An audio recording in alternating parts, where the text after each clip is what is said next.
internautas do Brasil inteiro. Nós vamos ter uma conversa hoje um pouco diferente sobre educação. Normalmente, quando a gente conversa sobre educação, eu peço para o Haddad ficar falando quantas universidades ele fez, quantas escolas técnicas fez, quantos alunos entraram na universidade. Fico perguntando a questão de professores para o Heleno, salário, jornada de trabalho para a Bia, para a Bebel. Hoje vai ser diferente, Haddad. Eu queria começar com um problema que está assustando muita gente, que é o próximo Enem.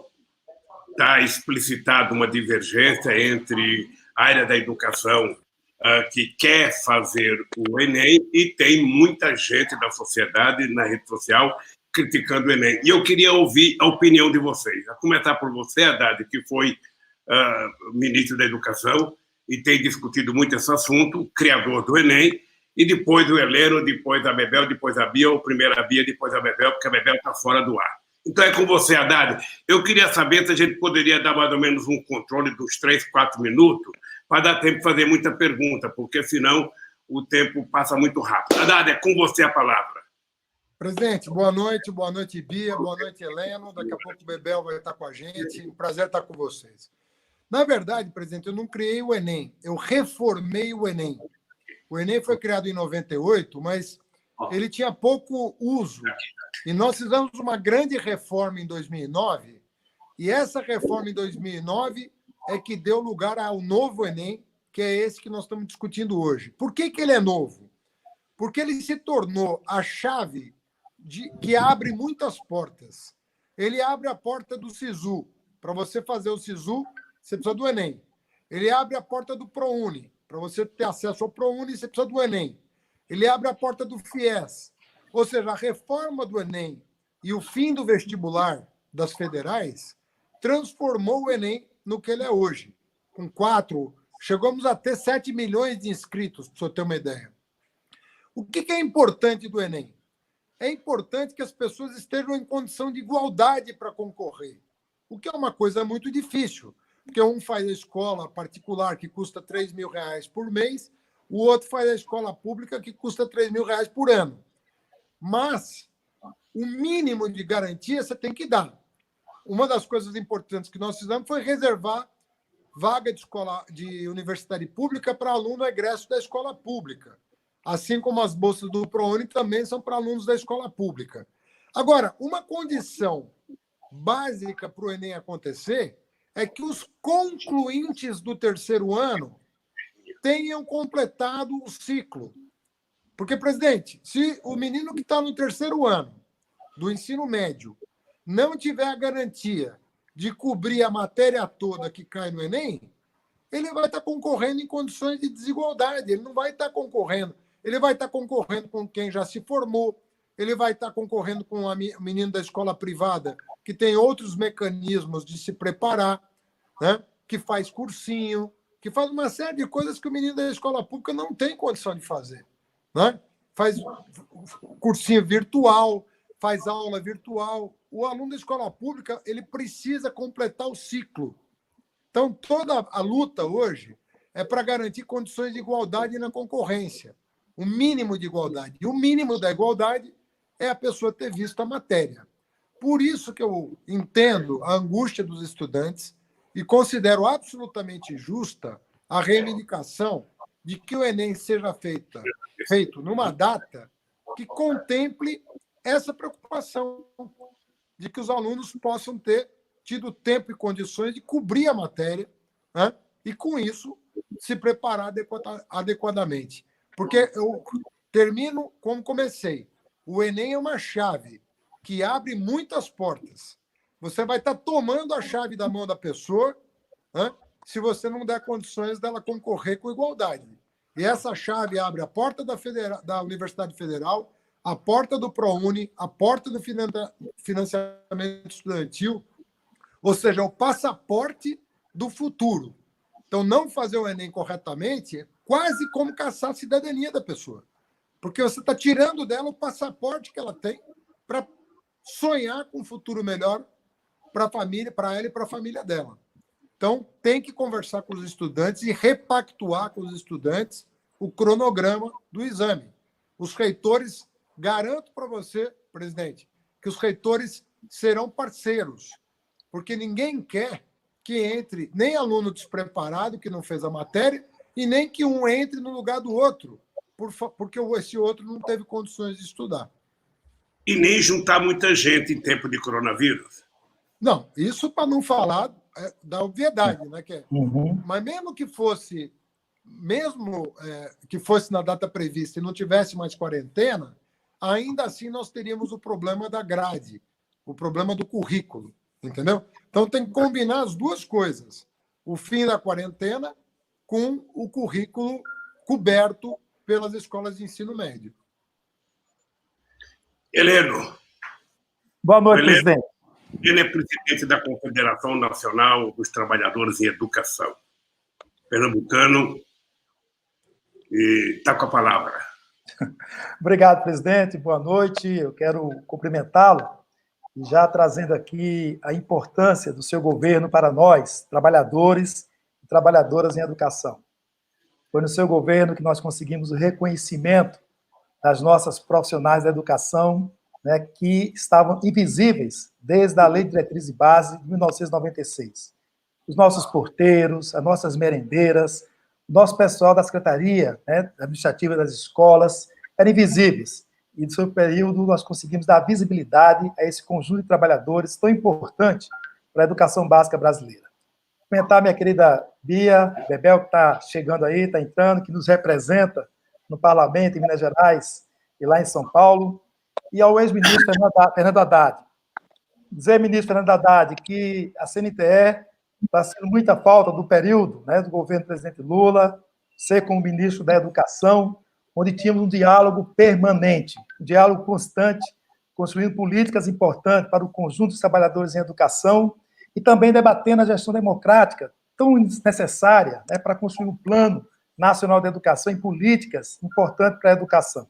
E esta política que o ministro Haddad acabou de nos relatar e trazer, né, a importância do Enem para a nossa juventude, presidente Lula, nós temos pleno acordo.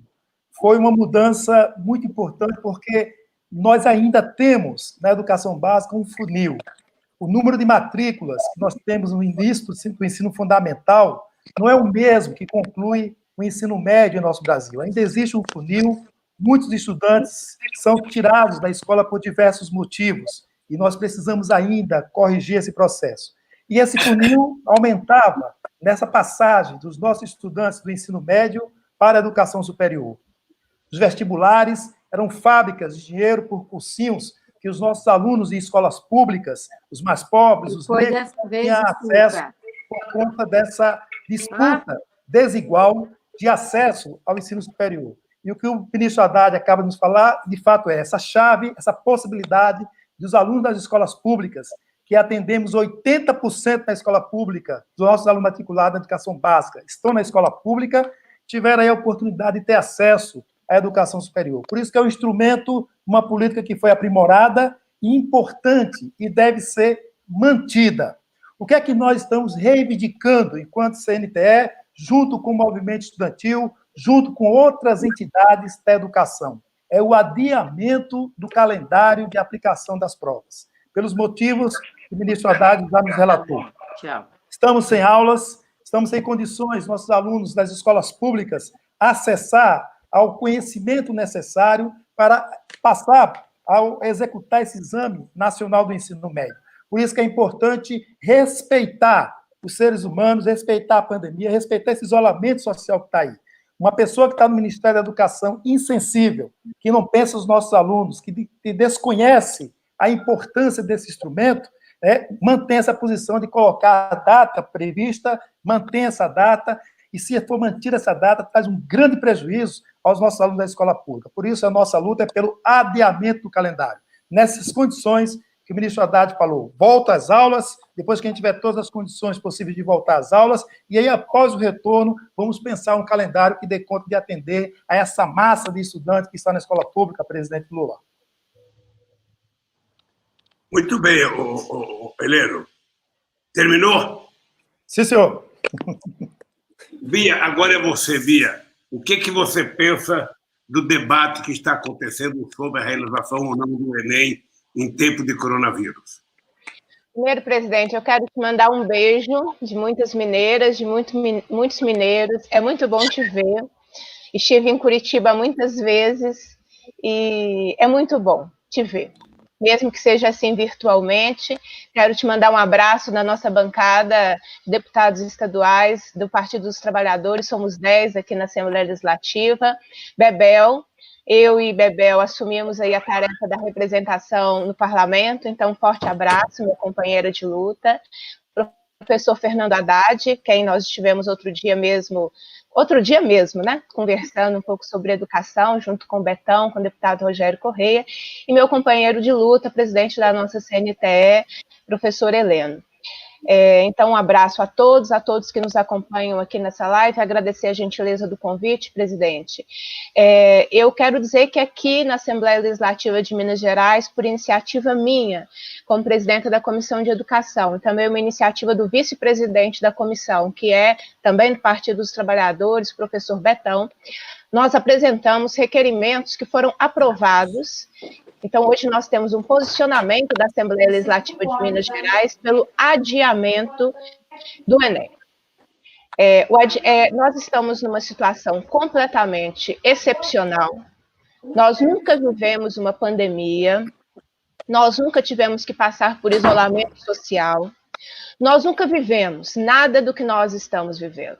Preocupação com os leitos, com o colapso do sistema de saúde, uma interrupção de aulas sem prazo para retorno das atividades presenciais. Então, diante da excepcionalidade, é preciso que nós tenhamos a sensibilidade de gestores públicos que compreendam isso e tratem de forma excepcional aquilo que não pode ser tratado com a normalidade necessária. Por isso, o adiamento do Enem, que não traz nenhum prejuízo, né? O professor Haddad já exemplificou, ao contrário, é a sua manutenção que prejudicará, porque penso em Minas Gerais, nós estamos com as aulas suspensas desde o dia 18 de março, nós estamos hoje em maio, não há previsão de retorno presencial, daqui a pouco nós entraremos na discussão das desigualdades e como as propostas remotas não atendem ao conjunto da classe trabalhadora, dos seus filhos que hoje estão na escola pública. Portanto, é o adiamento o que responde às necessidades da população, dos adolescentes, das famílias, e o governo federal coloca uma tensão na vida das famílias completamente desnecessária. Nós deveríamos estar fortalecendo o isolamento social, fortalecendo condições, o fortalecimento do SUS no enfrentamento a essa pandemia, cada um fazendo a sua parte para que nós possamos superá-la e não mais uma tensão nas famílias. Eu vi a propaganda do MEC, ela é um assinte, ela é um tapa na cara de todos nós. Estude como puder, faça como puder. Isso não é direito à educação, não estude como puder. O Estado tem que promover o direito à educação e por essa promoção é que as oportunidades elas se tornam iguais. Então, por isso é o adiamento do Enem, é que nós tivemos essas iniciativas e um posicionamento já votado por requerimento da Assembleia Legislativa de Minas Gerais pelo adiamento.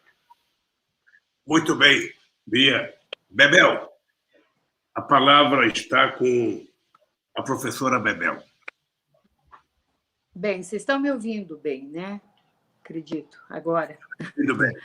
Bom, peço desculpas, porque eu estou aqui em Pedro. Quem conhece Águas de São Pedro é um buraco mesmo, e tudo é muito difícil em termos de acesso digital, é muito difícil, embora esteja tão perto de São Paulo.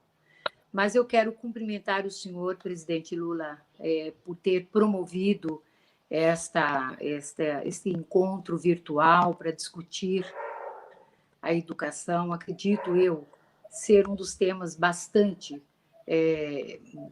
eu acho que ele se encontra junto com essa dureza que nós estamos enfrentando, que é a educação, porque ela vem sendo atacado junto com a saúde. Educação e saúde têm sido as duas politicamente atacadas. A Jornal 95 confirma isto, né? Eu cumprimento também você, Heleno, pelo trabalho brilhante que tem feito à frente da CNTE, a nossa Confederação Nacional dos Trabalhadores e Educadores. Tenho orgulho como presidente, né? E acho que sim, vamos conseguir fazer um grande projeto aí de enfrentamento, né, contra essa vergonha que está com relação ao encaminhamento que está sendo dado na educação brasileira, para a educação brasileira. Bia, meus parabéns, ainda pessoalmente conversamos na comissão, né, de presidentas das comissões de educação, das Assembleias Legislativas do Brasil, para debater o Fundeb, né, que é o Fundo de Desenvolvimento da Educação Básica, e que tem dia e data para acabar, que é dezembro agora de 2020. E eu vou falar assim, o professor, o ministro e todos os nomes que ele tem e carrega consigo, né, Fernando Haddad, a quem nós temos grande apreço, né, e esperanças também para nos ajudar nessa caminhada. Eu quero dizer o seguinte, o que eu acho do Enem, primeiro, discutir o Enem, né, nesse contexto do coronavírus, da Covid-19. Eu acho um desrespeito. Eu acredito que nós estamos lidando com vidas, com o direito, né, à vida, com a necessidade da sobrevivência, sobretudo, com a necessidade de ter um sistema de saúde que atenda esses 164 mil, né, que estão infectados e os mais de 11 mil que já morreram, né? Eu acho um desrespeito, eu acho que está invertida a pauta. Primeiro, nós temos que ter vida para depois a gente pensar no que a gente vai, né, tratar com relação à juventude, aos alunos, aos estudantes que vão fazer o Enem. Eu acredito, ministro Fernando Haddad, que a injustiça já do se vire com a educação à distância, ou com o que você puder fazer, tá certo? Ou se vire por si só, já é uma desigualdade. Sabemos perfeitamente que os alunos e alunas das escolas públicas básicas dificilmente têm acesso à rede de internet, computador. Um ou outro emprestado, e mesmo assim, com isolamento social, tem dificuldades. No meu sindicato, nós tiramos uma posição contundente contra a realização do Enem, atrelado até com a posição da CNTE, né? Porque nós entendemos o seguinte, não dá para fazer o Enem se não tem aquilo que é o essencial, que é, no mínimo, que nós estamos falando, é da Base Nacional Comum Curricular, ainda que de forma torta, não dos nossos sonhos, ela tem que ser nacionalmente igual para todos. A Base Nacional Comum Curricular. O que é a Base Nacional Comum Curricular? São aqueles componentes curriculares que não pode faltar nem para o menino do Acre, nem para o menino de São Paulo, nem para o menino de Minas, nem para o menino de Pernambuco. Não pode faltar. Contudo, da forma como está, vai faltar. Ainda em tempos regulares, falta, né?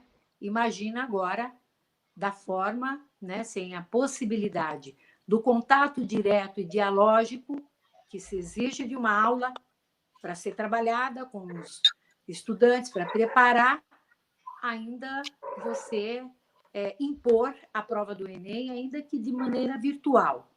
Então, total discordância, né? Acredito que nós devamos, Heleno, fazer esse movimento com a UNE, com a UBS, né?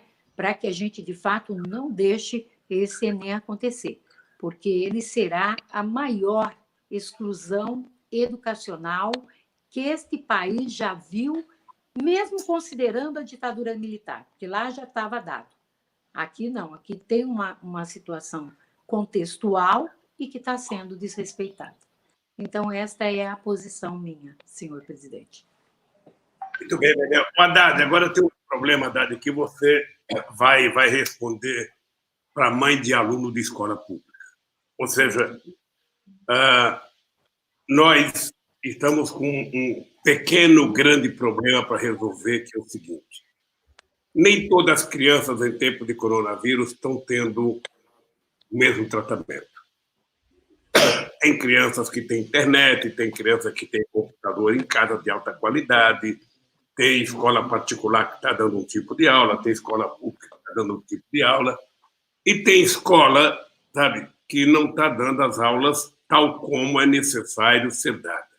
A pergunta que eu faço é o seguinte, Haddad, se você hoje tivesse uma função importante de mando no Brasil, eu não vou falar que você fosse ministro da Educação, se você fosse presidente da República hoje, Haddad, que tratamento você estaria dando à educação, sabe, pública, às crianças pobres que não têm internet, que não têm acesso? Eu vou te contar um caso aqui que é um verdadeiro. Eu anotei aqui porque eu telefonei para a pessoa para perguntar. Tem um menino de 7 anos, que está, uma criança que está na 3ª série, ele recebeu o primeiro material de lição, dia 22, recebeu pelo celular. Ele tem que mandar imprimir. São 40 páginas. Já custa dinheiro, e nem todo mundo tem dinheiro. Era para devolver dia 30, ele devolveu, e era para receber a nova tarefa, a nova lição. Ele não recebeu dia 5 de maio, só dia 11. Ele tem que entregar até o final do mês. Ele tem que imprimir outra vez, é mais dinheiro. Da sala dele, de 24 alunos, só 11 conseguiram receber e imprimir, porque tem dinheiro, porque tem celular. Nem todo mundo tem. Então, a pergunta que eu faço é a seguinte: como é que você estaria cuidando para que todas as crianças, em tempo de coronavírus, pudessem estar tendo uma aula adequada, uma aula decente, para que ele não perca o ano letivo de 2020? Bom, presidente, as condições de ensino no país são muito desiguais. Conforme o senhor salientou, tem gente que tem o privilégio de poder frequentar uma escola paga, com toda a infraestrutura que a tecnologia moderna oferece, e realmente a tecnologia oferece.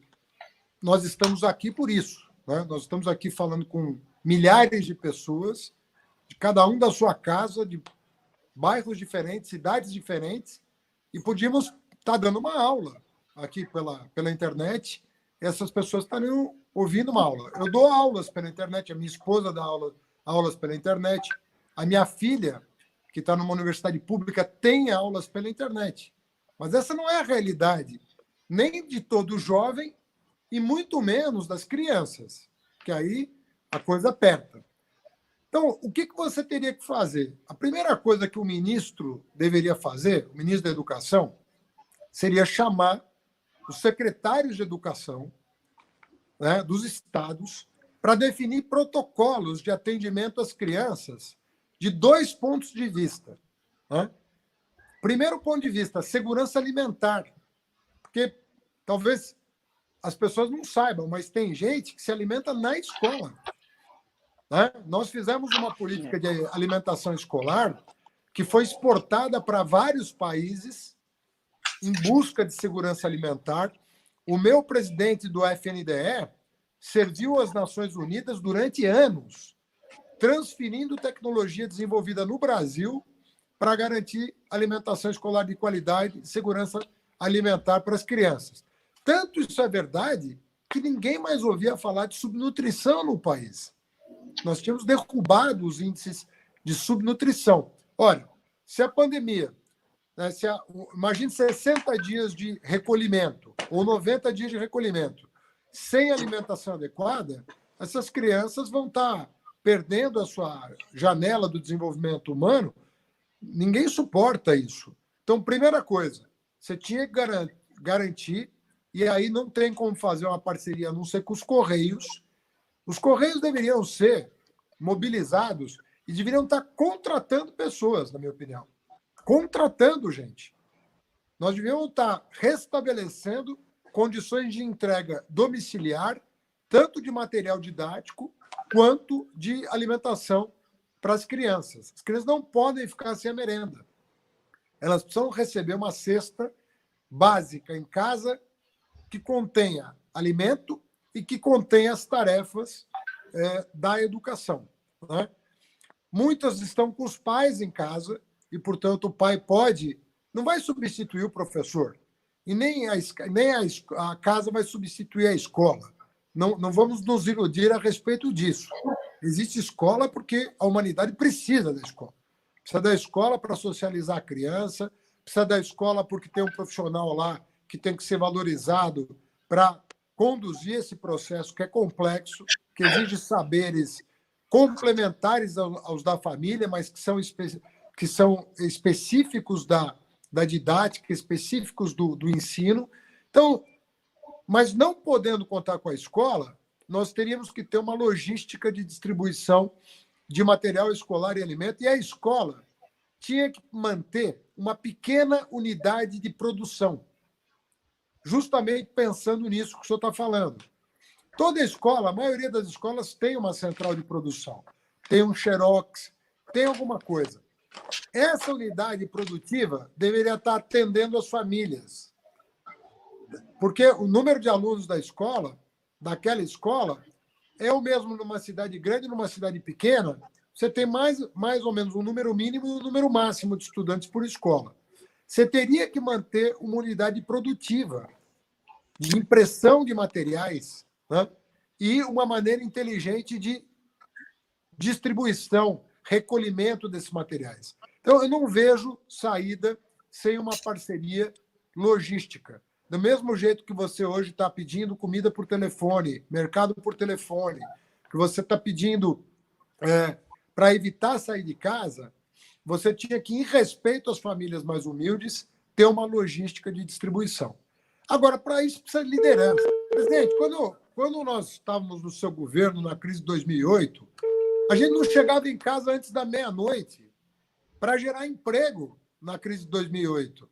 Nós chegamos a ter 3 turnos nas obras do MEC, porque o senhor cobrava geração de emprego por ministério. Eu não vejo nesse governo uma única reunião de trabalho. Eu não vejo um gabinete de crise instalado. Eu não vejo monitoramento online com o país. Eu não vejo uma sala de situação aferindo o que está acontecendo no SUS. Eu não vejo nada acontecer. Eu vejo um cara sair de jet ski, aí ele chama o churrasco, aí ele briga com o Supremo. Eu não vejo o governo. Eu não vejo governo. Não é o ministério A, B ou C. Não há governo no país. Você não sabe o que vai acontecer amanhã. Pode acontecer qualquer coisa, inclusive nada, porque não há governo. Então, o problema todo é o seguinte: quando nós tínhamos um problema ali, o senhor chamava, nós saímos cada um com a sua missão, levávamos as nossas preocupações, levávamos para o senhor o que era recomendável fazer, recebíamos o aval e íamos para os nossos gabinetes operar uma transformação para enfrentar a crise de 2008. Não vejo nada disso acontecer, mas a maior preocupação não é conosco aqui, que nós temos como sobreviver mais 30, mais 60 dias. Minha preocupação é que esse pessoal não tem ideia do que está acontecendo com o povo. Não sabem o que é a vida do pobre nesse país. Eles não têm ideia do sofrimento que eles estão impondo aquilo que já seria grave. Eles estão agravando uma situação que já é difícil de superar. E o governo mais atrapalha do que ajuda a população. Agora, Fernando, obrigado pela resposta. E eu queria agora perguntar ao companheiro Heleno, depois a Bia, e depois a Bebel, depois a Bebel e a Bia, é o seguinte: você é representante de entidades importantes, sobretudo o Heleno, que é de uma instituição. Heleno, você foi procurado em algum momento, ligado à educação no governo federal, mesmo no estado de Pernambuco, para discutir com os professores a melhor forma de dar um tratamento aos alunos para que eles não perdessem a qualidade do ensino, mesmo em tempo de coronavírus? Em algum instante, alguém chamou você para conversar? Presidente, eu acho que nós temos muitas formulações sobre esse tema. Estamos no dia a dia dessas escolas, dentro dessa realidade. E aqui eu observo que a nossa deputada estadual, Tereza Leitão, está nos acompanhando também. É a deputada que é coordenadora da Comissão de Educação do PT, da CAED, do PT, E dentro da CAED tem muitas formulações sobre esse tema e notas, né, explicando os caminhos que deveremos trilhar para garantir o direito dos nossos estudantes. Quando eu cumprimentei o professor Fernando Haddad, eu falei da saudade do espaço democrático que nós tínhamos e da quantidade de vezes que ele recebeu a CNTE para dialogar e discutir questões importantes para os nossos estudantes, para a educação básica do nosso país. Isso porque nós temos, né, um governo federal que não dialoga com ninguém. Ele define as atividades ou de destruição das políticas educacionais sem conversar. Foi um governo eleito pela maioria do povo brasileiro, dos eleitores brasileiros. Nós enviamos um ofício solicitando uma conversa para apresentar a pauta do conjunto dos trabalhadores e trabalhadoras da educação, e 1 ano e 5 meses depois, esse ofício nunca foi respondido. Então, não existe um diálogo para tratar dessas questões. E enfrentamos, presidente Lula, uma situação complicada. Nós, na CNTE, estamos em todos os estados desse país, em vários municípios, com as nossas entidades filiadas. Fizemos levantamento dessas condições. E o levantamento nos mostra que apenas 1/3 do estado, das redes estaduais que atendem da escola pública, tentaram dar algum suporte aos nossos estudantes para ter aulas remotas, fazendo apenas uma transformação de uma aula presencial para uma aula remota. Mas mesmo nesse 1/3 dos estados, foi nessas condições precárias que o senhor relatou aí para a gente, como se enviar material para fazer reprodução fosse cumprida a tarefa das aulas remotas nesse período. E o relato está claro que não consegue cumprir porque tem outras condições que os nossos alunos, as famílias dos nossos alunos, não têm como garantir esse atendimento. Nos municípios, não chega a 15% o número de municípios que tentou dar suporte a esse tipo de atividade. Então, é um tipo de atividade incompleta, que não consegue dar conta desse processo, e sem diálogo, porque as queixas que nossas entidades filiadas têm é que sempre uma imposição.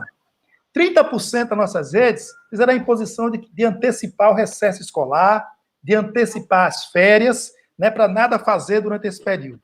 Outros fizeram por conta própria, sem diálogo com as nossas entidades filiadas, sobre essa atividade de aulas remotas, né, que nós consideramos inapropriadas para esse momento, porque estamos numa situação inusitada, onde todas as pesquisas, todo levantamento mostram que tanto os trabalhadores quanto os nossos estudantes, o sentimento que têm é de medo, ansiedade e insegurança da comunidade escolar.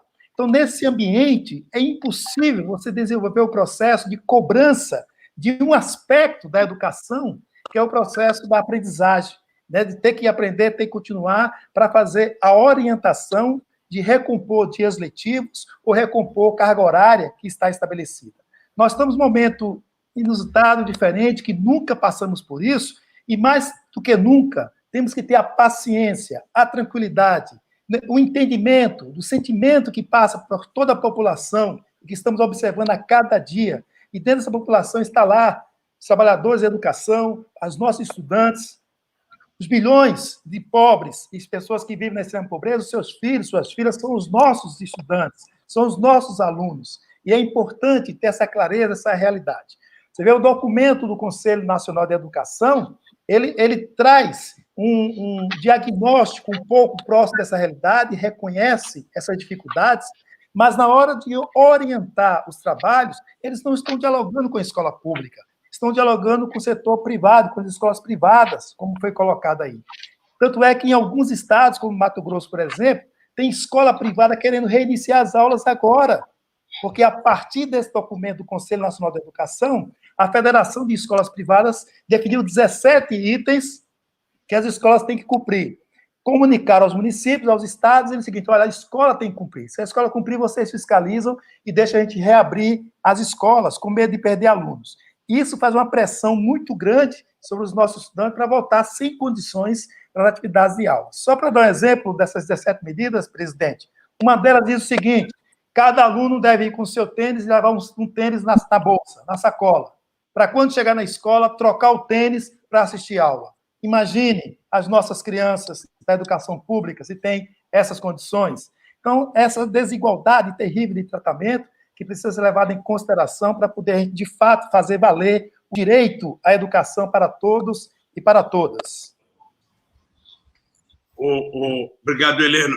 Bebel, Agora eu queria que você conversasse, sabe, hipoteticamente, com uma mãe que tem 2 filhos em idade de ensino fundamental dentro de casa, mora numa casa de 35 metros quadrados, não tem computador, está recebendo as lições de casa, como essa que eu te falei, as tarefas, está recebendo pelo computador. Muitas não têm o computador, então não recebem as tarefas. Eu queria saber qual é o que a PUESP, ou você como educadora, pode falar para essa mãe não perder a esperança de que o filho dela não vai perder o ano, de que o Estado, não sei se você tem conversado com o Dória, com o secretário de Educação do Dória, o que fazer para que essa criança volte para a escola e a mãe tenha a certeza que essa criança não vai perder 2020.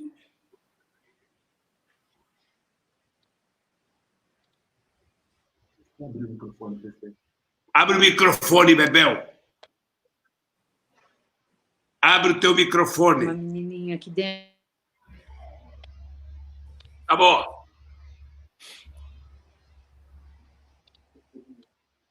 Bebel, tem algum problema no teu microfone? Ela deve estar com sinal fraco, Ligou presidente. de novo. Aí, liguei. Agora sim. Tudo bem? Tá bem. Então, tá bom. Então, gente, eu acho o seguinte, acho que a questão da gestão democrática, propriamente dita, né, essa coisa que a gente veementemente bate e rebate diuturnamente, que os secretários da educação, os gestores, os coordenadores, os diretores de escolas, eles não têm estado abertos, claramente está dito o seguinte, nós vamos implantar da forma como está, né? E não tem chororô, não tem, nós vamos fazer de conta que os 200 ou as 800 horas vão acontecer, né? E vamos fazer essa modalidade aí à distância para acontecer. Pois bem, pensar nessa possibilidade. O que eu conversaria com a mãe desse aluno, para que esse material, né, que os alunos têm que receber para fazer em casa, enfim, para fazer... Primeira consideração, presidente, é que os pais dependem, de certa maneira, da escolaridade de seus filhos. Eles dependem, né? Mesmo aqueles que passaram pela escola pública e que, sei lá, concluíram em educação básica, foi até ensino médio, eu afirmo para o senhor o seguinte, nós tivemos um momento muito lá atrás, da era em 2000, né, que veio aquela aprovação automática que empurrou todo mundo. Esse é o pai dos nossos alunos hoje. E é esses que estão sendo chamados, na verdade, a acompanhar a escolaridade de seus filhos, acompanhar as tarefas, acompanhar as aulas, né, que estão aí na rede digital.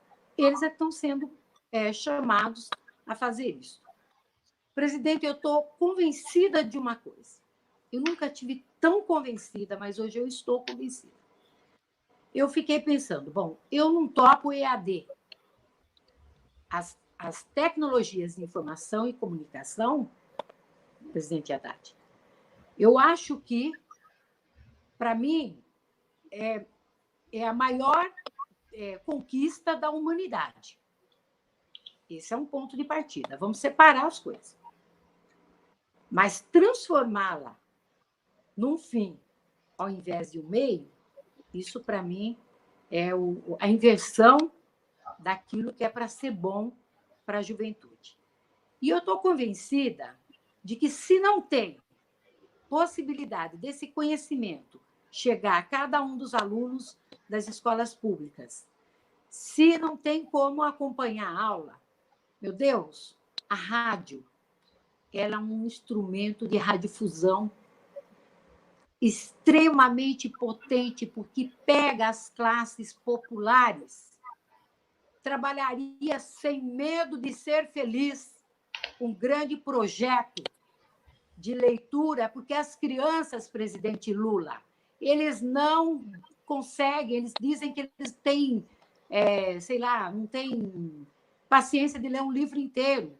E esse hábito da leitura, ele precisa, de novo, ser trabalhado, trazido perto dos alunos. E eu penso que as estações de rádio daria conta, porque qualquer município tem uma rádio que dá conta disso. A TV educativa, por exemplo, eu sei de crianças que foram alfabetizadas no Castelo Rá-Tim-Bum.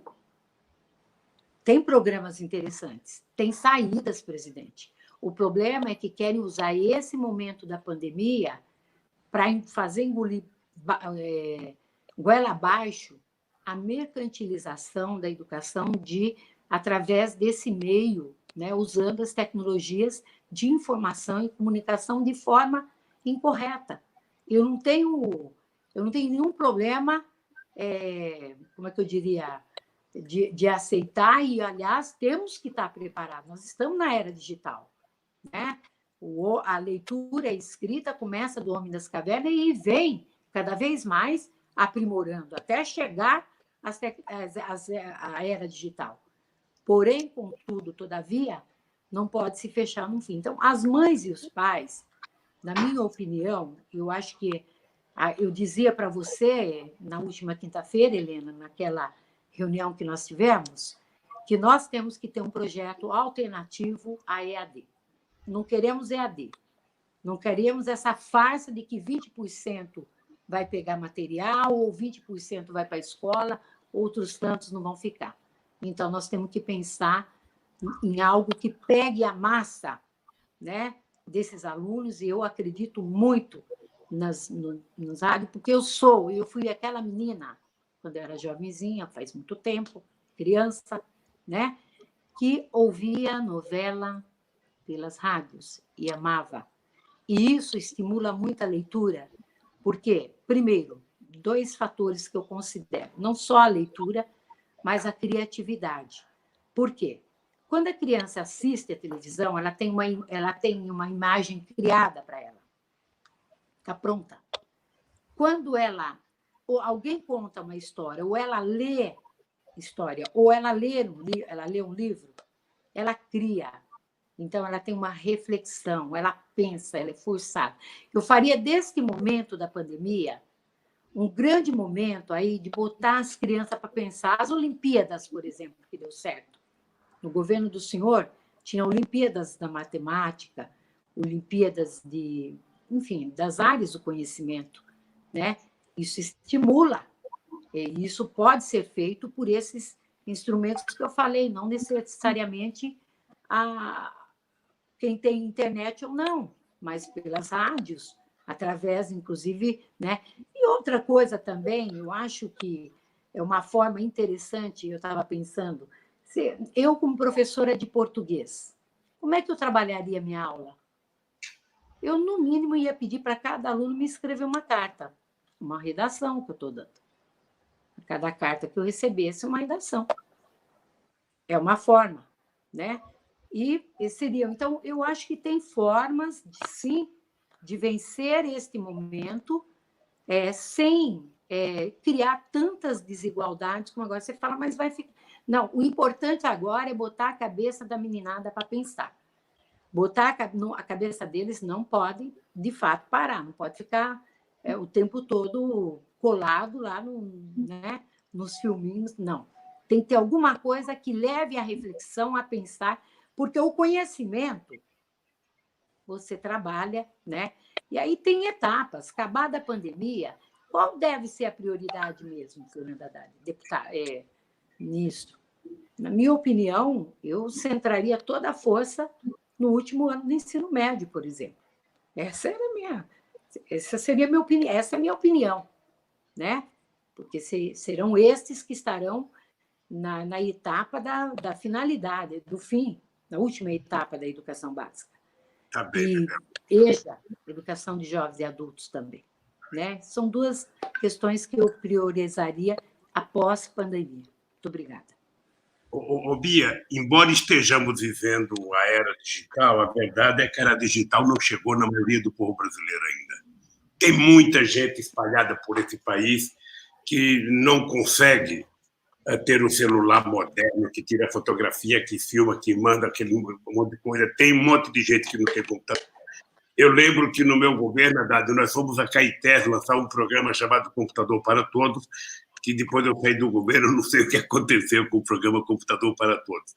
Mas eu queria, Bia, que você me dissesse, como uma professora, não só que lutou em defesa dos professores, mas também pela melhoria da qualidade da educação, o seguinte: você foi convidada em algum momento por alguém do governo, você, além de ser professora, deputada, dirigente sindical, você foi convidada para discutir como resolver os problemas da educação das crianças que estão em casa por causa do coronavírus?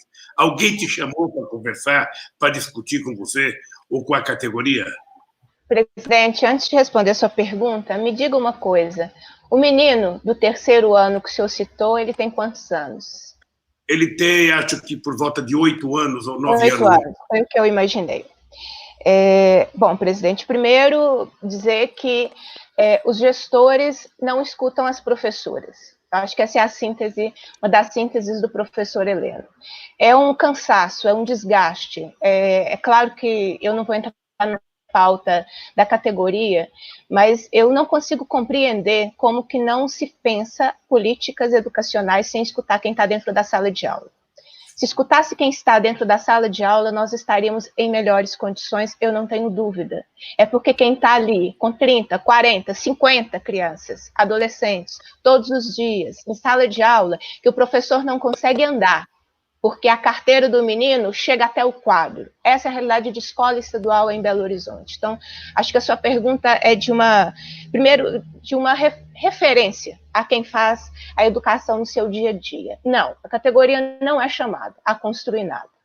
Aqui em Minas Gerais, o governo construiu um modelo que eu estou batizando, eu mesmo já estou na idade que eu posso mesmo construir meus conceitos.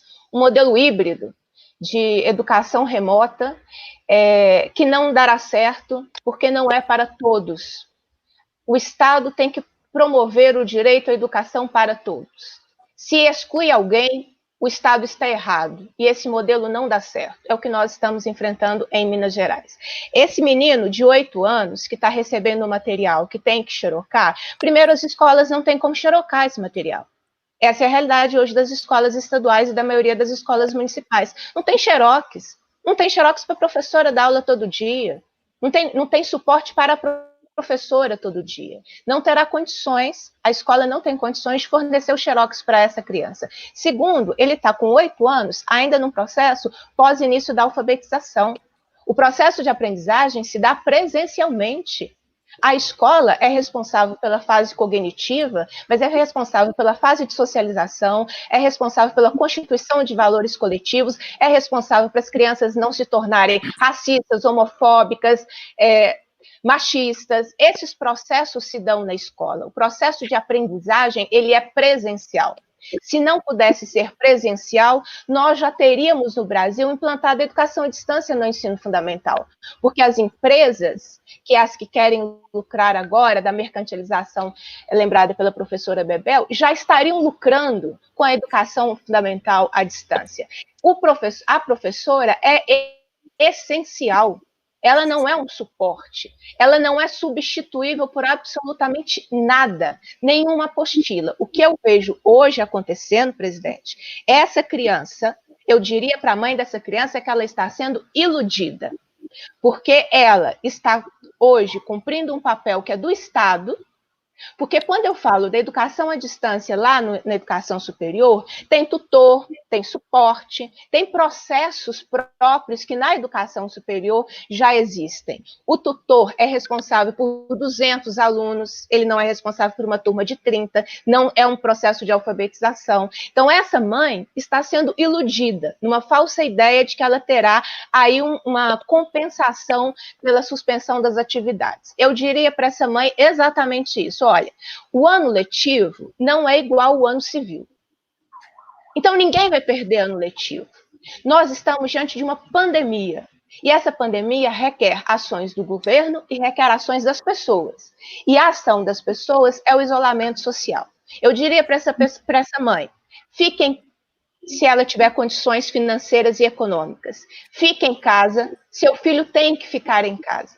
Se todo o país tivesse iniciado o isolamento mais rápido, talvez nós já estaríamos saindo do isolamento e partindo para a flexibilização do isolamento. Nós não estamos na flexibilização do isolamento, possivelmente porque muitos governadores, a começar pelo presidente, achou que era uma gripezinha. E agora, diante de milhares de mortos, pergunta, e daí?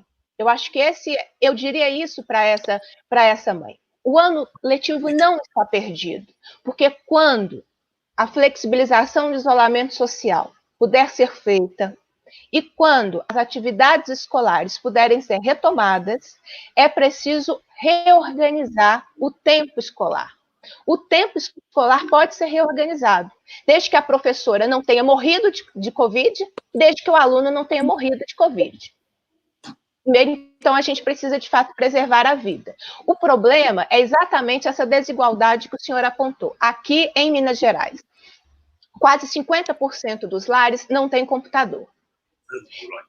1/4 dos lares não tem computador porque ninguém sabe mexer com a internet. São dados do IBGE, não são dados fabricados por ninguém, é pelo IBGE. Uma pesquisa específica sobre internet.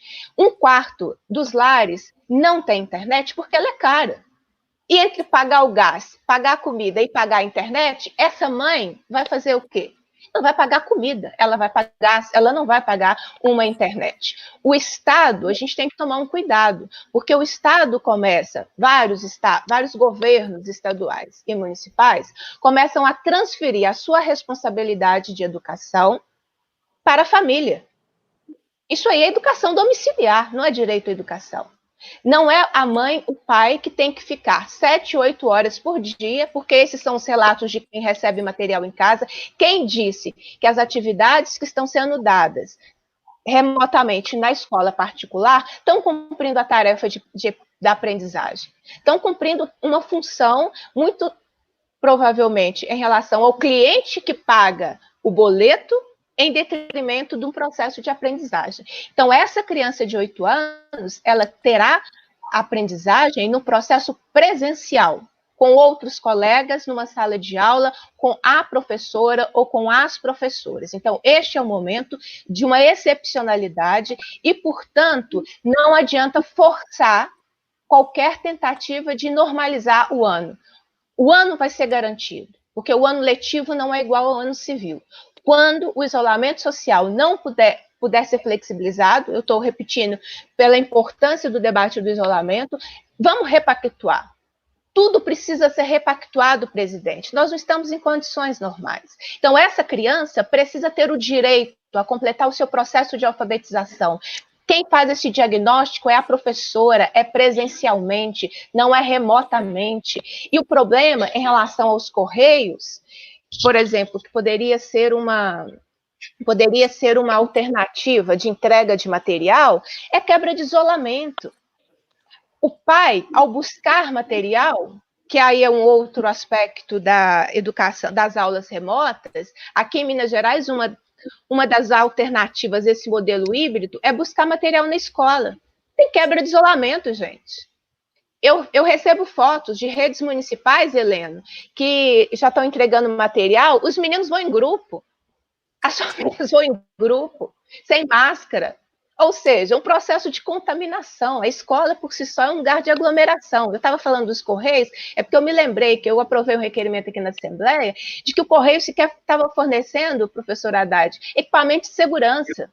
não tinha máscara, não tinha álcool em gel para esses trabalhadores nesse cotidiano também. Então, eu diria isso, presidente, para não me estender mais do que eu me estendi aí no processo. Esse processo de aprendizagem na educação básica, ele é presencial, não há substituição a ele, e a gente não pode se enganar numa ideia de substituição, mesmo que temporária. A gente precisa, presidente, a gente precisa Bia, forçar o governo... Deixa eu te pedir uma licença. Eu vou ter que entrar numa live do Fábio Porchat agora, e eu queria só dizer o seguinte... Manda um beijo para o Fábio. Esse suporte que eu me referi não é dia letivo que eu estou sugerindo. Entregar comida, entregar alimentação escolar na casa das crianças não substitui o dia letivo. O que eu estava fazendo referência é que tem criança que não está comendo por falta de merenda. E que não vejo mal nenhum em você criar um... Oi. Você sabe que eu ia Oi, desculpa.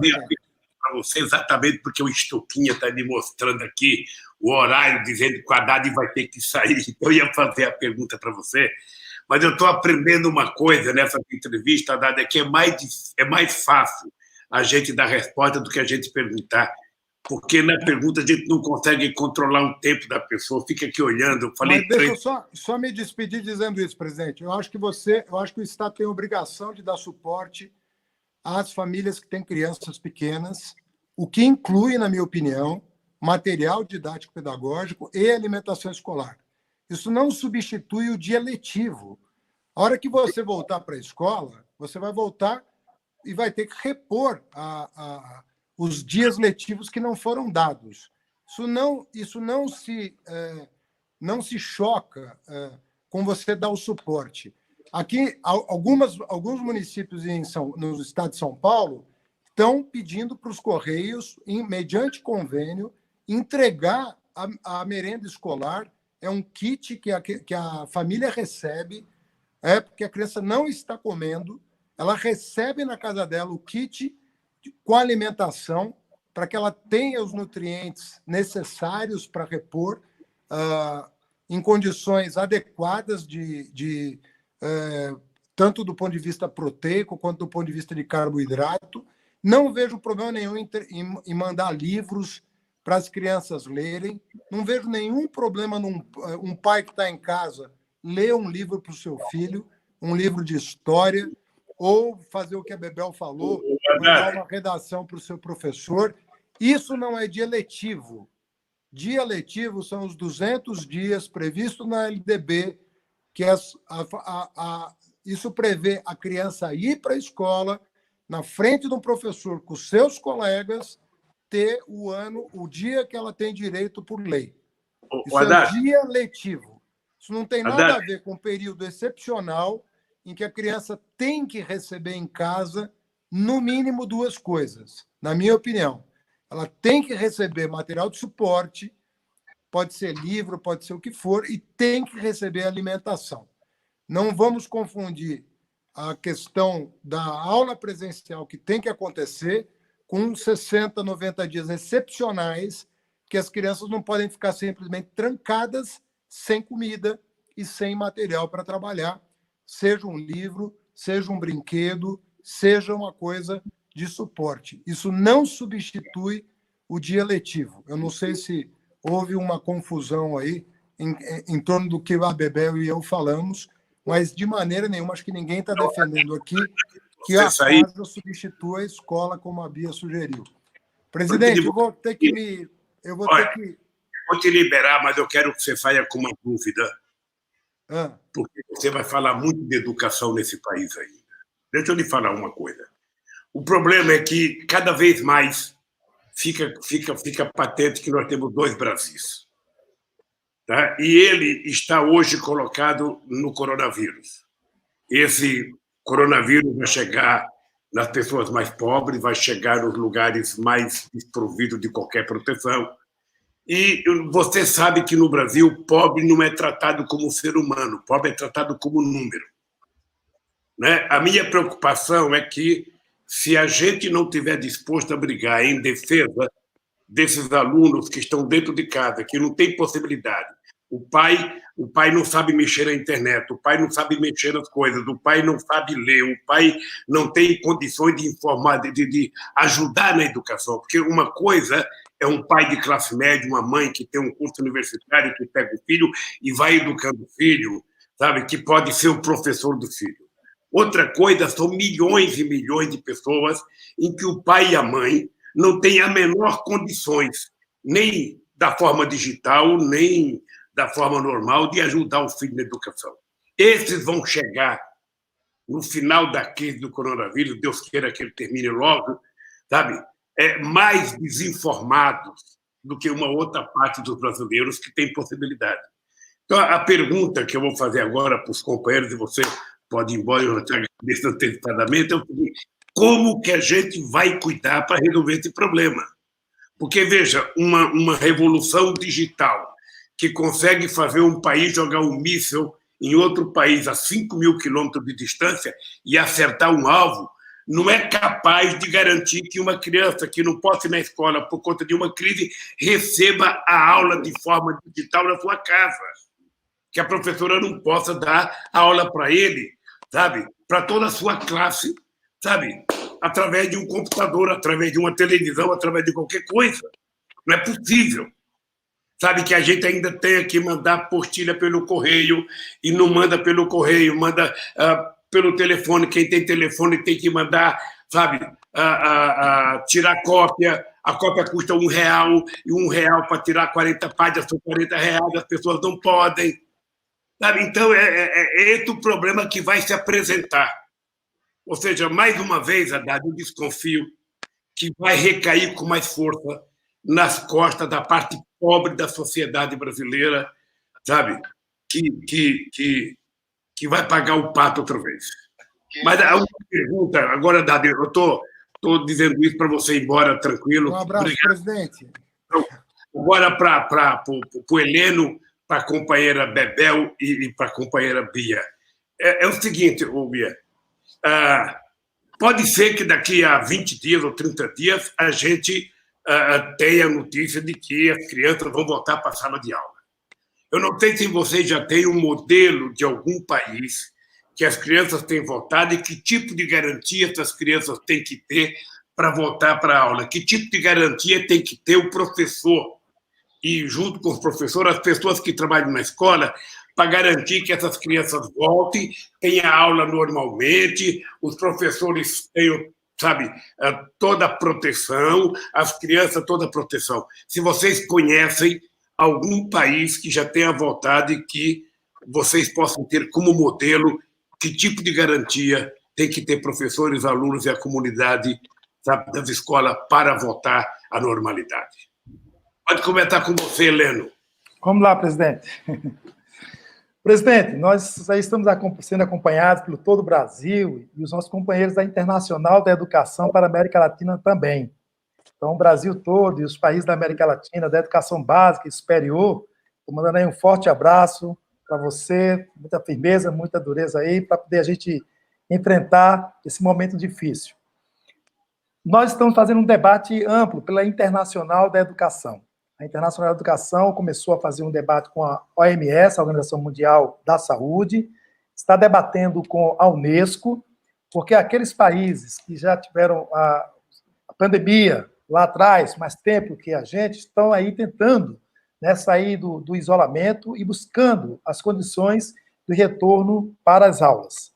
E nessas condições, tem os critérios definidos. Nesse documento da Internacional da Educação, que aponta aí as diretrizes para dar os encaminhamentos, procedimentos necessários para garantir as condições fundamentais para iniciar esse retorno.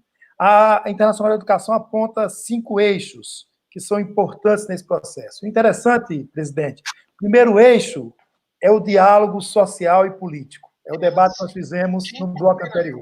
O primeiro eixo é esse, é o diálogo social e político. É conversar, né? Além do eixo de apoiar os profissionais da educação, confiar no profissionalismo dos educadores e das educadoras. Isso que a Bia e a Bebel também reforçaram para a gente na perspectiva desse retorno. Então, esses procedimentos, esses eixos, estão indicados pela Internacional de Educação a partir do acompanhamento no mundo de retorno de algumas aulas, e dentro desse documento aponta os 6 itens recomendados pela Organização Mundial da Saúde, que para esse retorno vai ter que ter uma estrutura diferente da qual nós não conseguimos ter, infelizmente, aqui no Brasil.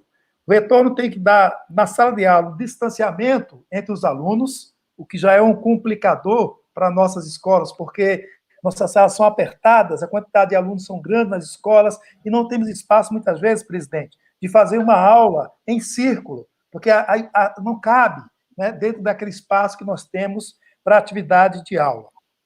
Os equipamentos, né, de segurança necessários, né, em termos de máscara, mais de uma por dia naquele horário do turno, fazer a medição se o estudante está com febre ou não está com febre para testar na aula, fazer um acompanhamento permanente durante as aulas para que o aluno que sinta qualquer sintoma seja retirado para poder verificar o que está acontecendo.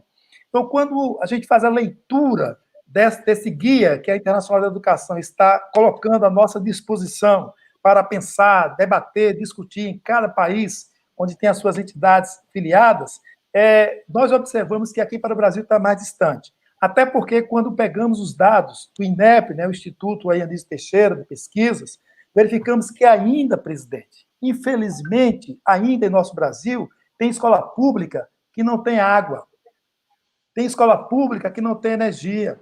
Em muitas escolas, nós não temos a pia, né, para poder lavar as mãos nesse processo. Então, como lidar, né, com essa situação, com esse momento, para garantir uma segurança de retorno para toda a comunidade escolar?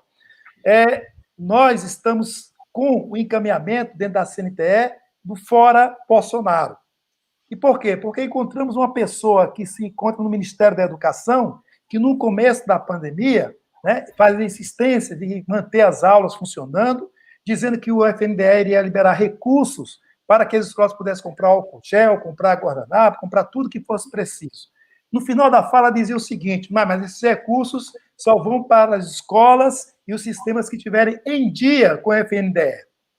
E quando você verifica essas condições, a maioria não estão em dias com prestação de contas com relação ao FNDE. Então, a maioria ficaria de fora de receber esses recursos. Então, um jogo terrível contra o nosso povo, que depois vem o ministro colocar ainda essa insistência. Quando ele se mostra essa pessoa insensível de não alterar, né, o calendário do Enem, foi o primeiro ponto de debate aqui nosso, é que ele está insistindo nesse retorno das escolas, insistindo nesse retorno com um discurso terrível, né, um discurso copiado dessa pessoa que está na presidência da República, por isso queremos que ele saia imediatamente, de que muitos serão contaminados, 40 mil vão morrer, mas isso faz parte. E essa ministra da Educação, presidente, chegou a dizer que esses 40 mil, a maioria são idosos, desrespeitando o conhecimento humano dessas pessoas idosas que são tão importantes para as novas gerações em nosso país, que têm um conhecimento de leitura de mundo, do tipo da forma como Paulo Freire nos ensinou e trouxe. Pode não ter o conhecimento escolar, pode não ter a exigência que hoje se coloca de ter que saber matemática ou a língua portuguesa, mas tem leitura de mundo, tem conhecimento, e esse conhecimento dessas pessoas são o poder mais importante para as novas gerações. Por isso, não podemos aceitar essas pessoas que estão aí descontrolando a população brasileira, impedindo, né, que a gente consiga salvar mais vidas em nosso país, para depois, sim, tentar retornar à situação de normalidade, que não será tão assim, mas ela só pode ser retomada se tiver todas as condições necessárias para garantir a segurança dos trabalhadores, dos estudantes e das suas famílias, que tenham tranquilidade para dizer: meu filho vai para a escola, eu tenho certeza que lá ele está lá seguro, porque lá tem as condições para atender essa demanda. Enquanto isso não existir, nós temos que ficar em casa e não aceitar de nenhum prefeito, de nenhum governador, o retorno das aulas enquanto não tiver as condições adequadas para o nosso retorno, presidente. Muito bem, Heleno. Ô, Bebel, me diga uma coisa, o que você está pensando, junto com os professores de São Paulo, fazer para garantir a segurança dos professores e dos alunos quando o governo tomar a decisão de voltar à aula? Bem, presidente, eu acredito que a primeira medida, né, eu acho que eu tenho claro o seguinte: não é qualquer crise sanitária. Essa é sem precedentes. E, junto com toda a problemática da educação, também entre os nossos alunos, nós vamos ter alunos que perderam familiares, né? Então, até um suporte psicológico vai ser necessário. Eu acredito que não pode ser uma volta para a escola, tipo, abriu o portão, todo mundo entrou e sentou. Não. Tem que ter um preparo primeiro com as famílias, né? Acho que o conselho tem que tomar diretrizes, o conselho de escola. Esse é o que eu acho, né, Irene, um pouco de que você falou, que é da participação e a discussão política, porque, veja bem, um dos eixos centrais, você tem que trazer a família exatamente porque ela, a família, é que tem que ajudar na sustentabilidade de garantir a ida dessas crianças para a escola com segurança. Mas a grande questão ainda mais importante é que todas as escolas do estado de São Paulo elas sejam higienizadas. Porque, como foi aqui dito antes pelo Heleno, não tem papel higiênico, não tem sabão, não tem, muito menos vai ter álcool gel ou equipamentos de proteção individual. Não vai ter. Tá? Se não tem o básico que os professores fazem vaquinha para ter, quanto mais essas questões que eles consideram que custa caro, né? Então, acredito que o conselho de escola tem que ser o grande formulador, né, de como essa volta tem que se dar, e quando a volta se der, não poderá ter mais que 20 alunos por salas de aula. Porque, veja bem, nós convivemos num clima de 40 a 45 alunos. Superlotação de salas de aula. Um pouco, eu acredito que o distanciamento social também vai se dar. Mesmo 20 é muito, mas já a sala já dá uma largada. Depois tem que ter a garantia, né, de como o projeto político-pedagógico vai se reorganizar. O tempo e o espaço escolar. Quem sabe não é o momento, talvez, de nós, sindicatos da educação, aí sim, entrar com propostas e projetos, tipo a Escola Cidadã, né, do Rio Grande do Sul, lá de Porto Alegre, quando éramos governo, ou então a Escola Plural de Belo Horizonte, com medidas mesmo que saia dessa linearidade que o tempo é uma fita métrica e é medida. Não, nós podemos reorganizar o tempo de tal maneira que o menino ou a menina ele consiga, né, ir se desenvolvendo.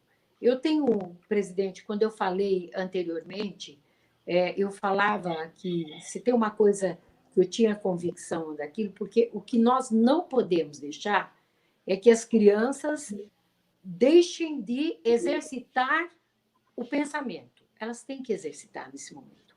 E como elas vão fazer isso?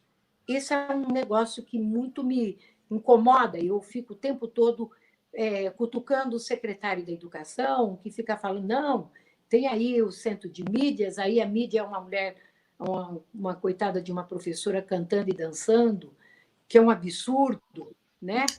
E eu acabo pensando que essas crianças, esses jovens, eles têm que fazer desse período um período mesmo. E eu acho que também, nessa transição, né, da ida, da volta, eu, se fosse secretário de Educação, não sei se você concorda, Bia, Heleno, presidente Lula, mas eu implantaria um belíssimo projeto de formação de professores. Não falam tanto que falta para trabalhar o horário de trabalho pedagógico coletivo, sabe essa coisa? Eu deixaria isso muito mais a cargo dos professores, propriamente dito. Então, a volta à escola, para mim, ela teria que se dar desta maneira, não pode ser uma porteira aberta, abriu, todo mundo entrou. Nova Zelândia me parece, foi um país que teve esse cuidado de ser uma coisa mais paulatina, né? E ter um controle da volta dos alunos às escolas. Acho o único país que eu vi ainda que não teve, né, nenhuma situação que desse retorno. Os demais, eu acho que está ainda nessa insegurança, né, de mandar também, está mandando, sabe, de forma mais cuidadosa. Eu ainda não vi nada muito seguro, né, no que diz respeito à volta às escolas. Mas eu, sinceramente, eu espero, presidente, que a gente saia com vida, né, dessa pandemia. Isso é a minha esperança, né? Se tiver oportunidade de a gente sair com vida, eu já acho uma grande vitória nossa. Isso, na verdade, a volta à escola vai aumentar muito a responsabilidade e o papel de vocês enquanto educadores e enquanto representantes de uma categoria importante, porque se não houver a intransigência de vocês, que o Estado dê garantia de que as pessoas vão ter condições plenas de votar, na verdade, vocês, daqui a pouco, começarão a ser tratadas pelo presidente da República, que não se preocupa com o coronavírus em problema algum, que não se preocupa com a morte de pessoas, não se preocupa com a economia. É impressionante como o governo federal foge do tema coronavírus. Ou seja, ele não quer discutir isso, ele prefere andar de jet ski, ele prefere fazer brincadeira de que vai fazer churrasco, ele prefere brigar com qualquer pessoa, ele só não quer falar do coronavírus porque ele pode carregar uma carga muito grande nas costas. Não que a gente esteja dizendo que ele é um culpado, ele é um omisso. A culpabilidade dele está pela omissão do seu governo, né, no tratamento de todos os assuntos, tá? Tanto a volta aos alunos quanto a volta ao trabalho. Então, Bia, eu queria te fazer uma pergunta, além dessa da volta à escola. Você, por acaso, não acha que o excesso de liberdade que as mães e os pais deram para poder suportar, sabe, a energia da molecada, a liberdade que deram por a utilização do videogame, ou seja, não traz um prejuízo ou ajuda essas crianças? Bem, presidente, por partes, então. O que fazer quando o governo decidir a volta às aulas? Aqui em Minas Gerais, nós constituímos, a partir de uma iniciativa minha, da SBPC e da Fiocruz, um grupo que se chama Inteligência Coletiva. Chamamos pesquisadores, a própria Fiocruz com vários pesquisadores, pessoas da academia, que estão acompanhando os dados em relação ao coronavírus. Porque quem tem que nos dizer o momento correto do retorno são os especialistas, são os sanitaristas, são quem entende do vírus.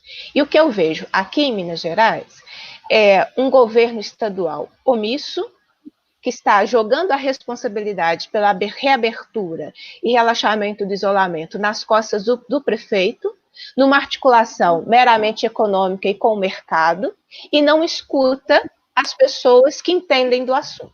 Então, esse é um problema que não é só na educação que a gente vive, na área da ciência e nesse enfrentamento à pandemia. Então, a volta precisa ser quando, em que condições as autoridades sanitárias nos disserem. Por isso, preventivamente, nos antecipando, nós já constituímos esse grupo com pessoas que topam fazer esse processo coletivo de acompanhamento e de construção. A própria Assembleia Legislativa aqui de Minas Gerais, fez uma parceria com a UFMG, que tem um núcleo que está estudando e acompanhando essas questões e dando suporte ao Poder Legislativo aqui estadual. Concordo plenamente com o senhor, quando o senhor fala da luta intransigente. Tem lutas que você negocia, tem lutas que não se negociam, e tem que ter essa intransigência em relação ao retorno. Foi exatamente pensando nisso que o Sindiúti Minas Gerais, em abril, impetrou um mandato de segurança contra a ação do governo do estado, que queria, em abril, fazer o retorno dos profissionais em educação. Era um retorno de 50 mil, no dia 14, 50 mil profissionais, e na semana seguinte, dia 22 de abril, 150 mil, que seriam os professores e as professoras. E aí, o Tribunal de Justiça, exatamente nessa leitura que o senhor está dizendo, disse não. Suspendeu a ação do governo e essa liminar permanece do dia 15 de abril até o momento, exatamente porque o Estado não comprovou que há condições de segurança à vida das pessoas que estariam sendo convocadas pelo Estado. O Estado ia jogar nas ruas, no transporte coletivo, no convívio com outras pessoas, mais de 200 mil trabalhadores em educação. Então, essa luta intransigente é essa mesmo, e aqui em Minas Gerais ela já está sendo travada desde o mês de abril. Então, acho que esse é um outro ponto. A questão que eu estava terminando a linha de raciocínio no momento que o professor Haddad ainda estava, acho que nós temos duas discussões que nós precisamos fortalecer. É a discussão da segurança alimentar e da renda básica. Abriu uma janela para que nós possamos retomar um debate que já havia sido feito no passado, da necessidade de, no Brasil, se instituir uma renda básica mínima. Essa situação emergencial, as dificuldades concretas que o povo está passando, as filas na porta da Caixa, tudo isso tem nos demonstrado que passou da hora do Brasil discutir renda básica.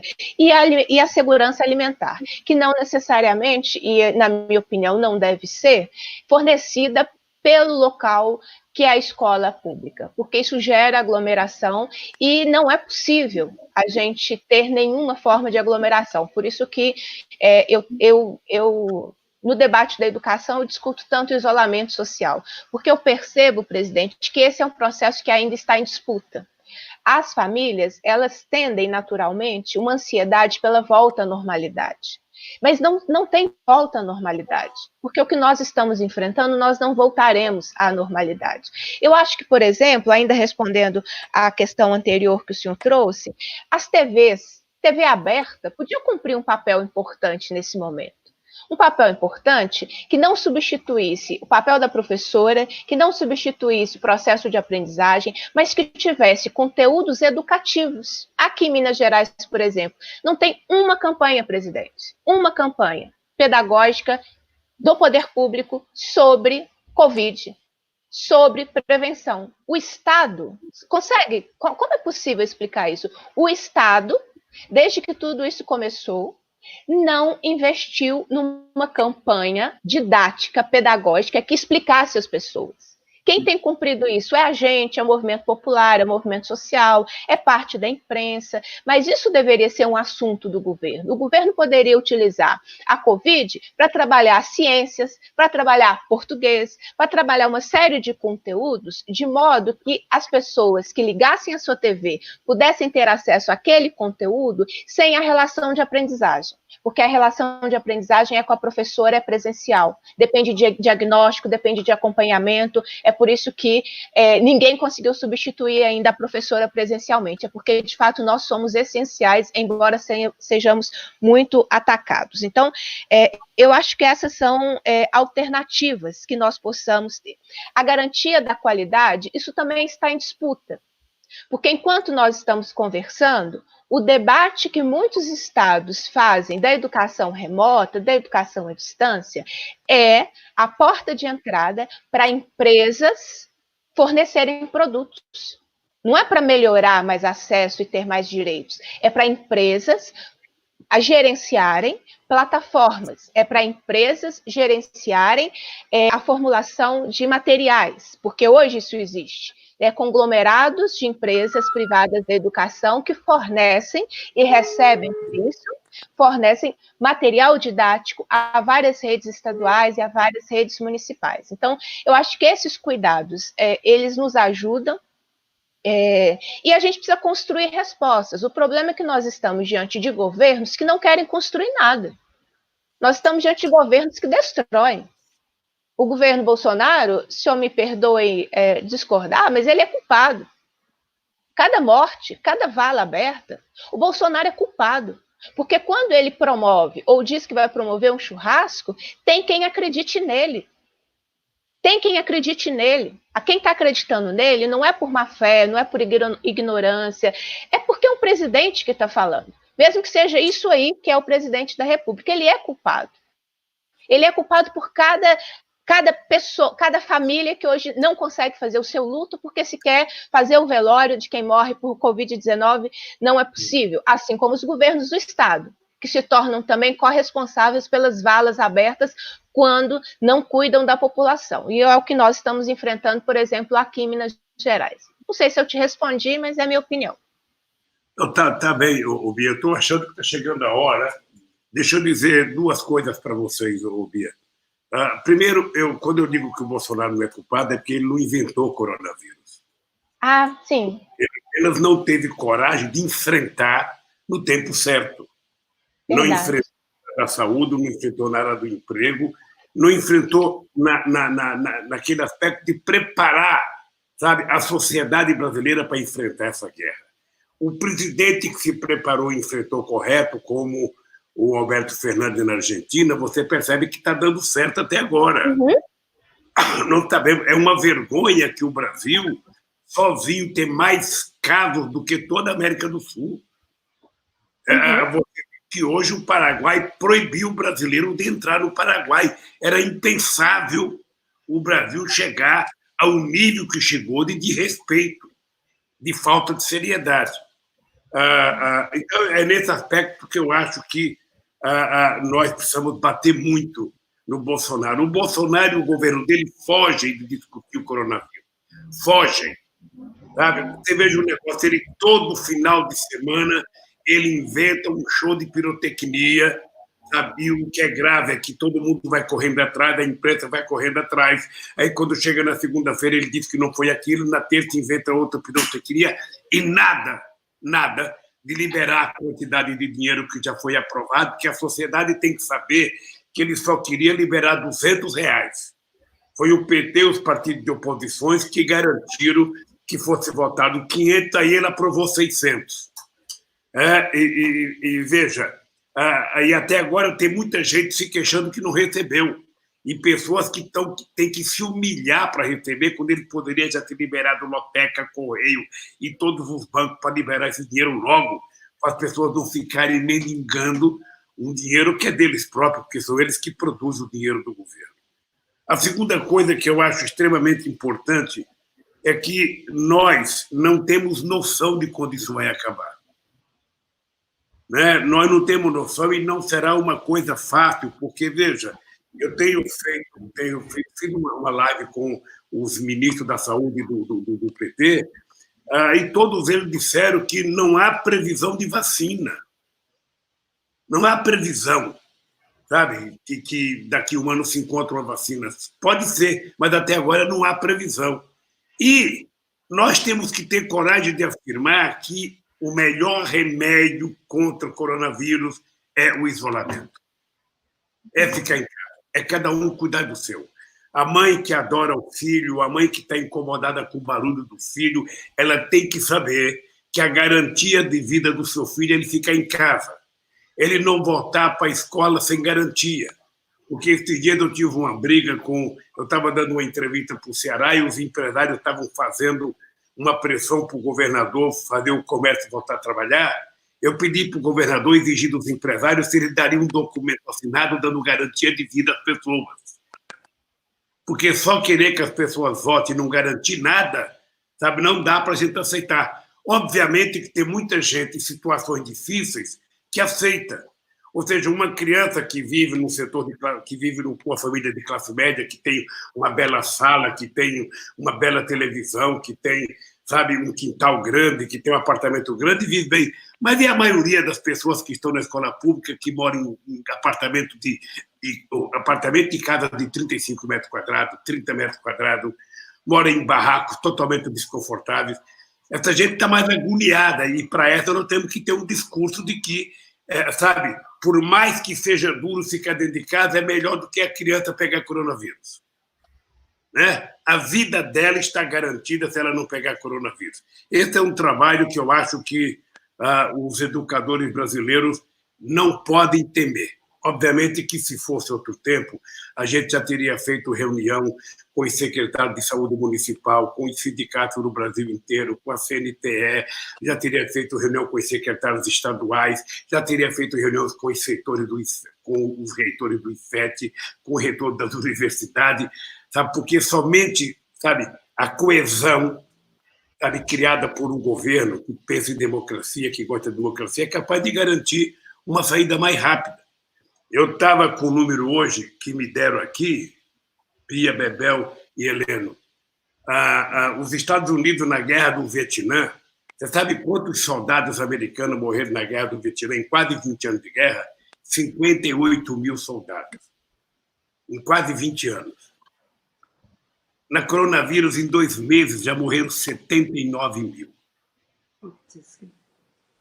Numa demonstração de que o inimigo chamado coronavírus é muito mais perigoso que qualquer outro inimigo que já enfrentou, porque é um inimigo invisível, que não tem bala de prata, não tem arma para matar ele, a não ser o cuidado. Então, eu queria agradecer vocês, dizer para vocês, Heleno, Bebel e Bia, que vocês têm uma tarefa extraordinária, o pessoal da educação nesse país, porque se vocês não cuidarem muito, o que está acontecendo com o pessoal da saúde hoje vai acontecer com vocês dentro da sala de aula. Daqui a pouco estarão chamando os professores de coveiros porque está morrendo criança. Uma coisa é a fotografia de um caixão com uma pessoa de 74 anos como eu, sabe, ser enterrado. Outra coisa é a fotografia de criancinha de 7, 8 anos morrendo. Então, a responsabilidade é muito grande. E nós só poderemos dizer que as crianças podem voltar à aula com total garantia e responsabilidade do Estado. Enquanto isso, tem que levar comida para as crianças, tem que distribuir a merenda escolar para as crianças e tem que encontrar um jeito. Bia, nos 580 dias que eu fiquei na Polícia Federal, lá não tinha internet, era só TV aberta, eu tive noção de como o povo brasileiro é desrespeitado com a programação da TV aberta. Eu tive noção. Ora, se esta TV é uma concessão do Estado e nós estamos em guerra, cada Estado exigiu um tempo para que essas televisões possam transmitir programas educativos, coisa de interesse da sociedade brasileira e da educação das nossas crianças. É plenamente possível. É plenamente possível. Sabe? Então, eu quero agradecer a vocês de coração e quero que vocês saibam que o papel dos educadores do Brasil é extremamente importante, é muito importante, e eu quero que vocês tenham em mente que vai depender muito da luta de vocês para nossas crianças voltar à aula com garantia. Eu estou fora de atividade desde o dia 28 de fevereiro. Eu fui à França, fui à Alemanha, fui à Suíça, e quando eu voltei, eu me tranquei dentro de casa, sabe? Eu estou até agora. Eu voltei dia 12 de março, estou até agora sem sair de casa. Já nasceu uma netinha minha, eu não fui visitar ainda. Faz todo esse tempo que eu não vejo meus filhos, que eu não vejo meus netos, e vou ficar por garantia, que eu quero dar para eles e quero que eles também me dêem garantia. Ou seja, e a sociedade precisa compreender isso. Essa maluquice do Bolsonaro ficar dizendo que as pessoas têm que trabalhar,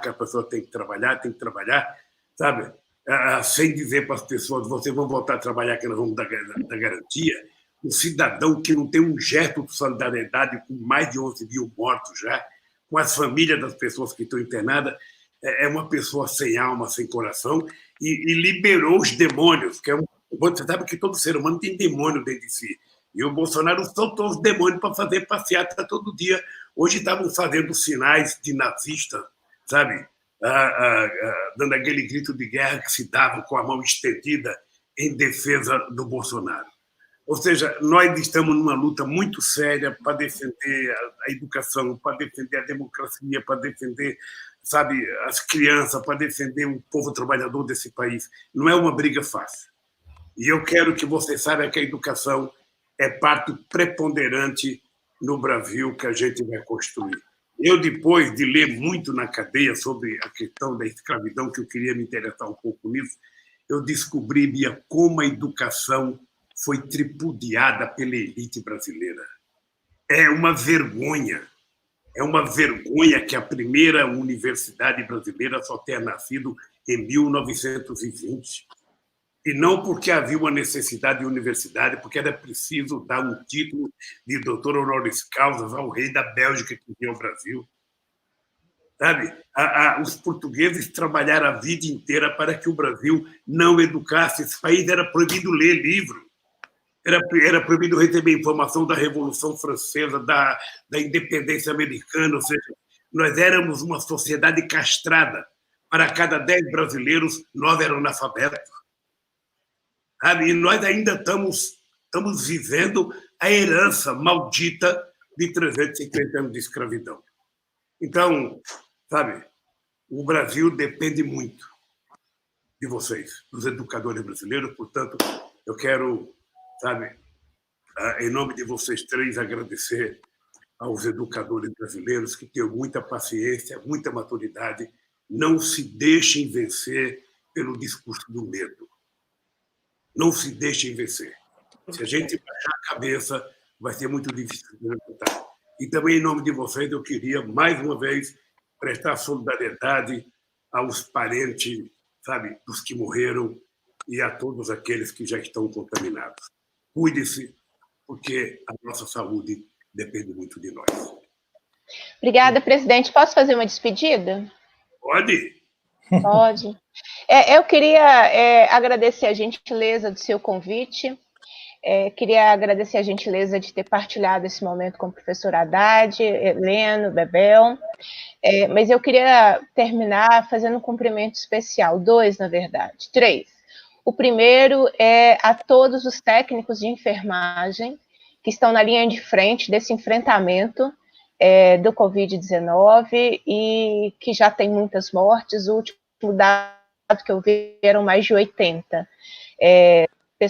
Pessoas da enfermagem que morreram exatamente pelo exercício da profissão. Amanhã é o Dia Nacional da Enfermagem, eu queria prestar esse meu abraço solidário e a minha homenagem. Segundo, eu queria fazer um cumprimento especial aos trabalhadores em educação de Minas Gerais que nos acompanharam. Eles estão passando, nós, porque eu faço parte dessa categoria, por um momento muito difícil. Recentemente, uma entrevista do governador tripudiou com a categoria de uma forma desrespeitosa. Então, queria deixar aqui a minha solidariedade a toda a categoria. Uma categoria que não sabe o dia que vai receber salário, presidente, porque aqui pega o dinheiro do Fundeb para pagar outras coisas, desvia recurso da educação, não sabe que dia que vai receber salário, e também mais de 50 mil professoras, diretoras de escola, estão sem receber o 13º de 2019. Eu tinha obrigação de dizer isso, porque a gente só é o que é quando a gente lembra do lugar que a gente está ou do lugar de onde a gente veio. E lutar por representatividade, por valorização, e a gente nunca esquecer pela vida concreta que essas pessoas passam. Então, meu total respeito aos meus colegas de profissão, concordo plenamente com o senhor. É a pedagogia da esperança que vai nos dar condições de superar esse momento. E a pedagogia da esperança começa por nós, educadoras e educadores de todo o país. Mas meu abraço especial aos trabalhadores em educação de Minas Gerais. E eu queria terminar deixando o meu afeto e a minha solidariedade às famílias mineiras, que já são mais de 100, que enterraram familiares, mais de 100 confirmados. Que Minas Gerais tem uma subnotificação que é assustadora. Não tem teste, você não sabe quantas pessoas estão contaminadas, e uma série de mortes que não foram colocadas como Covid-19, mas como pneumonia, como complicações respiratórias. Mas eu quero dedicar, então, essa minha última fala, um abraço às famílias, minha solidariedade. Vidas importam, não são números, são pessoas, tinham histórias, suas famílias têm histórias, e é exatamente para lutar contra essa invisibilidade que tentam impor às famílias do coronavírus também que a gente continua fazendo a nossa luta. Então, um forte abraço, com muito afeto, mas também com muito compromisso de continuar a luta no parlamento e em todos os lugares. Então, contem conosco aqui em Minas Gerais, presidente, para fazer essa luta necessária e essa luta da esperança contra a barbárie, que é o que nós estamos enfrentando nesse momento. Um beijo. Obrigado por você, Bia. Heleno, sua despedida. Muito bem, presidente. Primeiro, de fato, estamos vivendo uma guerra, né? Os números que o senhor coloca aí mostram o papel do Estado, porque eu acho que esse vírus ataca toda a classe social, não escolhe ninguém para isso. Então, o papel do Estado é fundamental nesse trabalho, nessa ação. Primeiro, para dar essa visibilidade, né, que o seu governo deu para muita gente nesse país, e diálogos permanentes nesse processo. Por isso, aqui em Pernambuco, nós temos, né, o bloco Que Saudade do Meu Ex, nesse processo. Então, nesse sentido, também quero deixar aqui meus sentimentos a todas as mortes colocadas no país, presidente, e convocar a gente continuar fazendo esse debate, né? Eu agradeço aí a oportunidade, o convite, a gente fazer esse diálogo, essa conversa. Receba um forte abraço de toda a direção da CNTE, e amanhã a CNTE vai fazer sua live também. A primeira live da CNTE vai ser amanhã, vamos continuar discutindo esse assunto, a aprovação do novo Fundeb, o cenário político em nosso país. Vamos estar com a presidente do PT, a Gleice Hoffmann, presidente do PCdoB, Luciana Santos, e o presidente do PSOL também, companheiro dos... Presidente do PSOL, fugiu o nome agora, mas vai estar presente conosco também nesse momento lá de debate e de discussão. E receba também um abraço de todas as entidades, as 35 entidades do Fórum Nacional Popular da Educação, que na sexta-feira está fazendo uma live sobre a aprovação do novo Fundeb. Então, um tema permanente, todos os dias, para poder fazer isto que o senhor coloca para a gente. Encorajar a nossa base, encorajar a nossa comunidade escolar, para que possamos esperançar a vida e esperançar a escola. Viva Paulo Freire, viva a nossa luta, um forte abraço a todos vocês. Obrigado, Heleno. Bebel. Bem, eu começo já agradecendo as presenças comigo nesse convite feito pelo presidente Lula. Primeiro, é claro, agradecendo o senhor, presidente Lula, por essa oportunidade, agradecendo o Heleno, a Bia, também o ministro Fernando Haddad, agradecendo todos que nos acompanharam, tenho certeza, os professores do Estado de São Paulo entraram, né, nessa live para dizer, olha, a gente quer ver o presidente Lula, Bebel, a gente vê você sempre. Eu falei, tá bom, que seja por ele, não tem problema. Olha, dizer o seguinte, eu tenho uma forma de ser, e talvez é por isso que a gente está sempre na utopia. A utopia é uma necessidade, né, para que a gente consiga ainda apostar na vida, apostar que é possível mudar as coisas. E a minha grande utopia é que, após esse coronavírus, não é nada bíblico, é uma coisa que eu começo a ver até a forma como os liberais, os capitalistas estão se comportando, né? Colocando, inclusive, a gente ouve dizer, olha, tem que mandar para o SUS, tem que ir para o SUS. Poxa vida, mas quem foi que tirou dinheiro da saúde, da educação, né? Não foi a emenda constitucional 95, não foi aí depois o golpe dado na presidenta Dilma? Então, com certeza, eu acho que muita coisa se desvelou nessa pandemia, né? Que o neoliberalismo não é o melhor caminho, mas que nós também não podemos cair na ilusão de que não haverá um outro projeto de disputa deste mesmo campo, né? E que nós temos que nos apropriarmos de um projeto de Estado includente, em que coloque, né, toda a sociedade, aí, os mais necessitados, né, nessa linha de inclusão. Então, a luta assim, persistente em defesa da garantia do direito à educação com qualidade social, né, referencialmente, e dizer que as palavras são bonitas, mas nós temos mesmo que amassar barro, porque vai sobrar muito trabalho para nós, e eu estou preparada para isso, e todos estamos aqui. Um forte abraço, muito obrigada para todos e todas. E para o senhor, especialmente, presidente Lula. Um grande abraço, Bebel. Obrigado, Bia, obrigado, Heleno. E até a próxima live.